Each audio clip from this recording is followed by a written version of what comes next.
Ça y est, il y a des chercheurs qui viennent comprendre les empreintes énormes qu'ils trouvent un peu partout dans le monde. Mais ces empreintes, c'est notre espèce avant, c'est l'espèce de grand singe que tu parles. Oui. Et à un moment donné, il faut comprendre. Hein.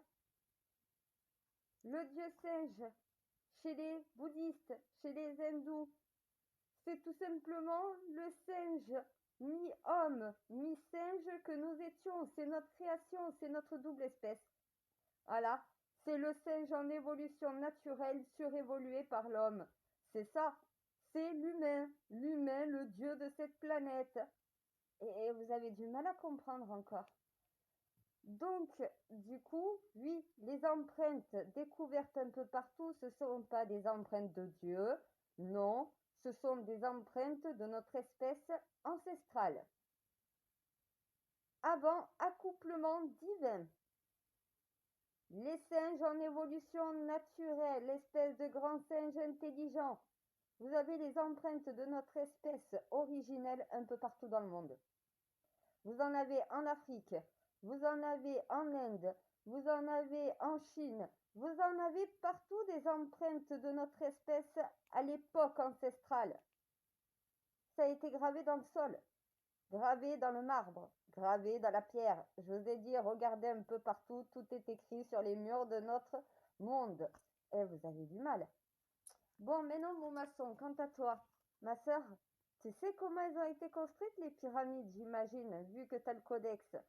Et vu que tu as le codex des bâtisseurs, oui. Est-ce que tu peux expliquer? Parce que j'imagine que ton explication, elle va nous faire mais rester la bouche grande ouverte une fois de plus. Et ça va être la vérité. Ben oui. Comment on construit un immeuble? Comment on construit une maison? Est-ce que vous construisez les murs extérieurs sans construire en même temps les murs intérieurs? Comment vous faites pour superposer le sol, les murs avec les fondations? Comment vous faites pour monter en haut d'un immeuble pour pouvoir construire? Comment vous faites pour hisser le matériel? Et franchement, c'est là que vous allez dire, mais putain, mais les humains, mais on est des cons. Eh ben oui, vous êtes des cons finis. Je suis désolée, mon frère, mais bon. Bon, voilà, frère, c'est tout simple. Quand vous construisez vos maisons ou vos immeubles, vous faites comment? Vous posez les fondations. Les fondations que nous posons, nous, c'est rectangulaire ou carré. Mais à une époque, on construisait pyramidal. Ce qui veut dire sur une égalité parfaite de 3. Voilà. Une égalité parfaite de 3 côtés. Je vous rappelle, 1, 2, 3, la triquetra. Le temple est tout simplement la première maison. Ça veut dire que, comme toute maison, tu viens poser des fondations. Donc, ils ont creusé dans le sol pour pouvoir tout simplement venir poser des rangées de pierres, réalisant donc la forme d'un triangle, d'une pyramide, mais à sa base, donc au sol par terre. C'est un dessin, comme je suis en train de faire qu'ils ont fait, mais avec des pierres. Donc ils ont disposé les pierres, donc voilà, de façon à ce que ça fasse une rangée de pierres qui définissent la forme. Ils ont laissé une ouverture pour pouvoir servir de porte, pour faire passer les ouvriers. Et oui, singe en évolution naturelle était déjà ouvrier. Et le matériel de construction. Donc, une fois qu'ils ont fait la base et qu'ils ont laissé l'ouverture pour pouvoir créer une porte, ils ont tout simplement venu poser la chape. Chape de pierre et non pas comme vous coulez du béton. Ça veut dire qu'ils ont posé les fondations, vous coulez des fondations. Eux, ils ont posé. Voilà, ça c'est une pose de fondation. Tout est en pierre. C'est l'alignement et le taillage des pierres qui permet que le sol soit plat et que les murs soient à même égalité. Donc c'est les proportions, les dimensions de chacune des pierres à la précision parfaite pour s'emboîter les unes dans les autres. Ça, c'était poser les fondations, poser la première pierre. Vous coulez les fondations, vous ne posez plus les premières pierres. Une fois que tu as la chape de pierre et que tu as les premières rangées de pierre, tu viens tout simplement construire les premières rangées de pierre. C'est normal. Donc, tu montes les étages. Pierre sur pierre. Voilà, tu montes les étages. C'est normal. Tu montes comme vous faites avec vos cairons. Hein. Tu montes des étages. Voilà. Une fois que tu as un étage, voilà, on va dire que là, c'est l'étage. Tu as fait une première rangée, deuxième rangée. Tu viens faire la troisième. C'est normal. Puis tu viens faire la quatrième. Une fois que tu es à hauteur d'homme, donc ta tête est là, ton corps est là. Comment tu fais pour poser en hauteur? T'as pas les bras assez longs. Donc, une fois qu'ils sont arrivés à hauteur d'homme, ils ont construit des rampes. Sachant que la rampe se construit à chaque fois que tu montes des rangées de murs à hauteur d'homme. La rampe sert d'élévateur, sert aussi d'échafaudage. Quand vous avez vos immeubles, vous avez une porte d'entrée. Les ouvriers peuvent passer par là et les escaliers sont construits au fur et à mesure pour pouvoir monter.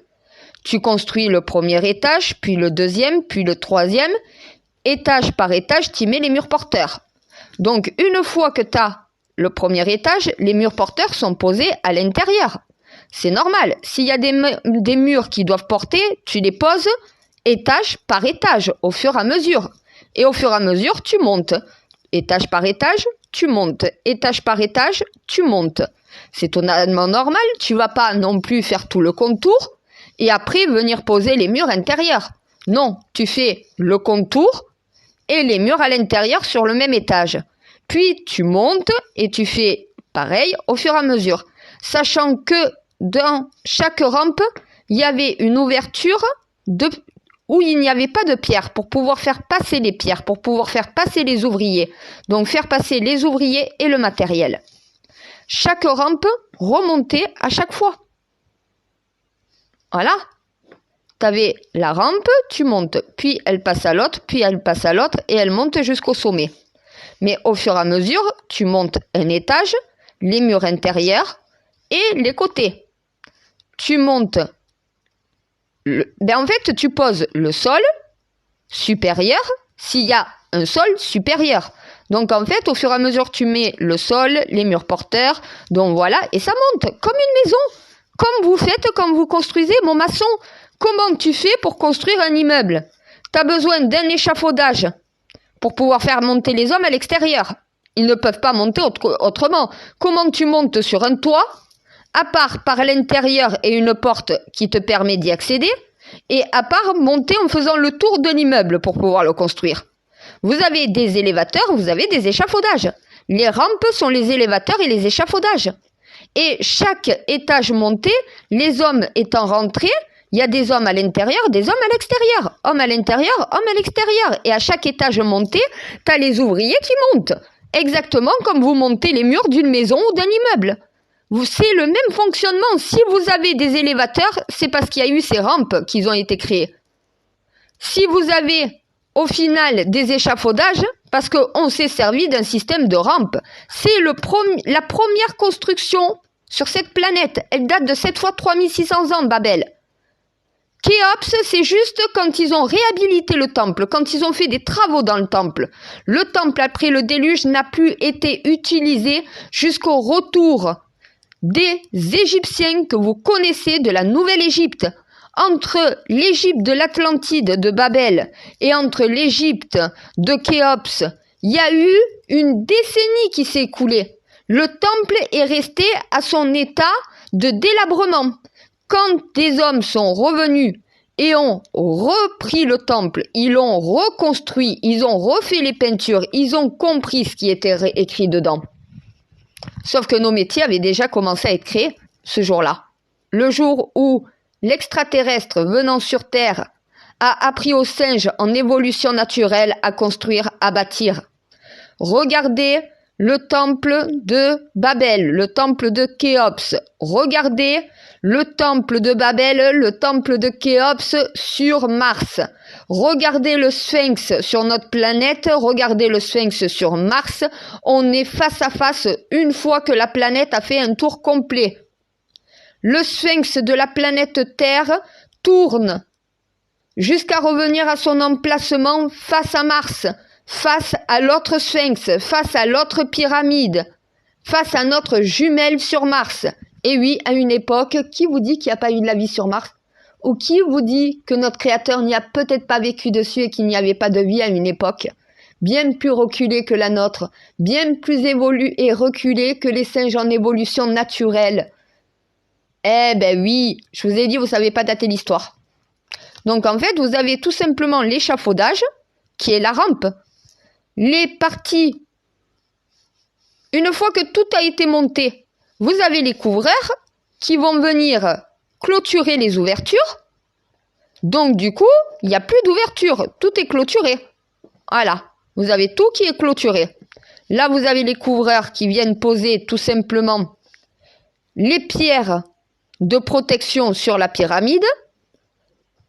Et vous avez à la fin le métallurgiste qui vient couler l'alliage or, argent et cuivre qui viennent tout simplement protéger les habitations qui se trouvent en bas du mont Sinaï, donc l'Atlantide que vous ne trouvez pas, puisque la mer ayant recouvert.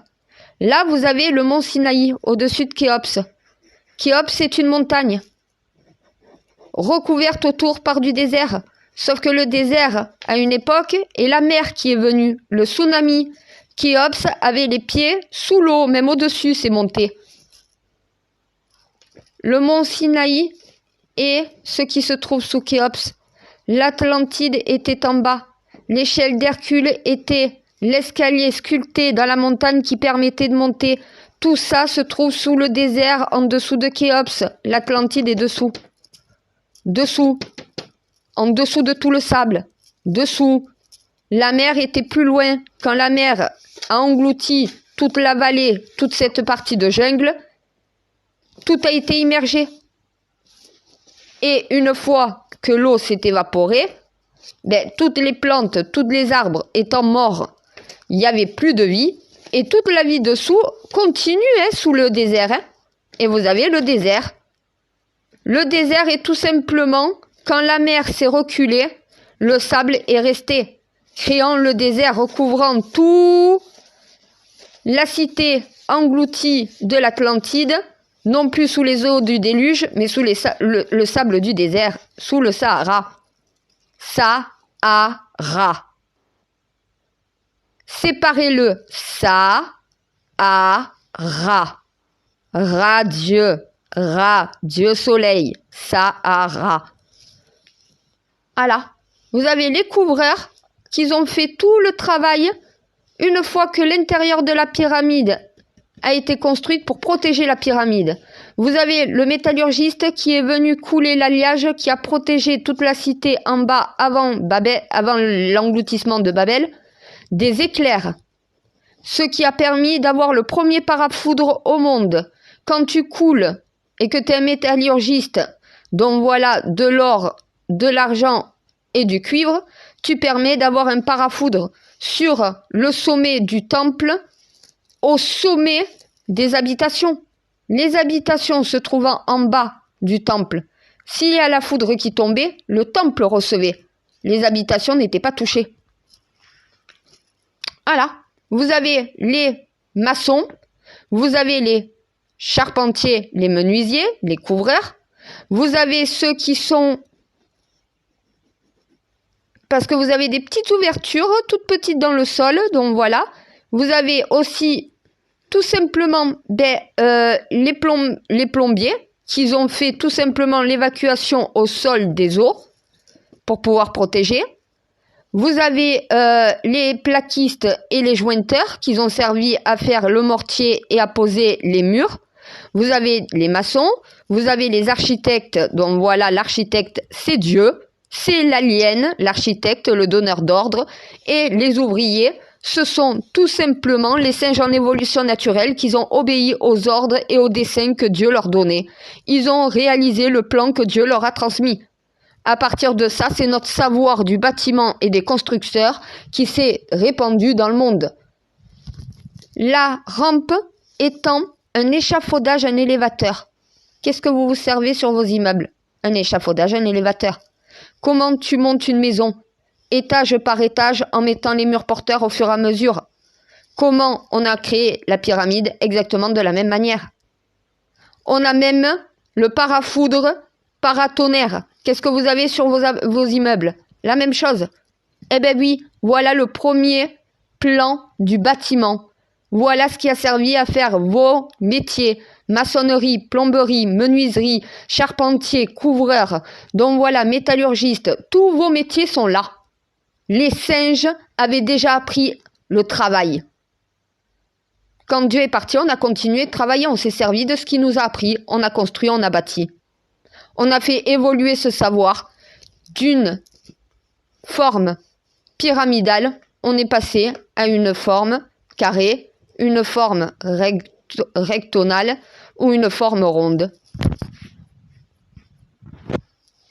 Les tipis se servent du triangle. Les huttes africaines se servent du cercle. Vous avez les bâtis, les constructions, c'est de la géométrie. Eh bien oui, de la géométrie. Du calcul. Chaque pierre étant aussi calculée sur son poids pour pouvoir être tenue en équilibre et pour pouvoir se poser sur une autre. Pourquoi elles n'ont pas toutes le même poids? Parce que selon le mur dessous, tu as besoin d'un contrepoids pour faire tenir une autre pierre. Dieu savait compter. Il nous a appris à comment savoir les proportions, comment savoir les mesures. C'est de là qu'est parti le calcul, est parti l'écriture, est parti la géométrie, est parti de tout. Babel, tour du savoir et des connaissances.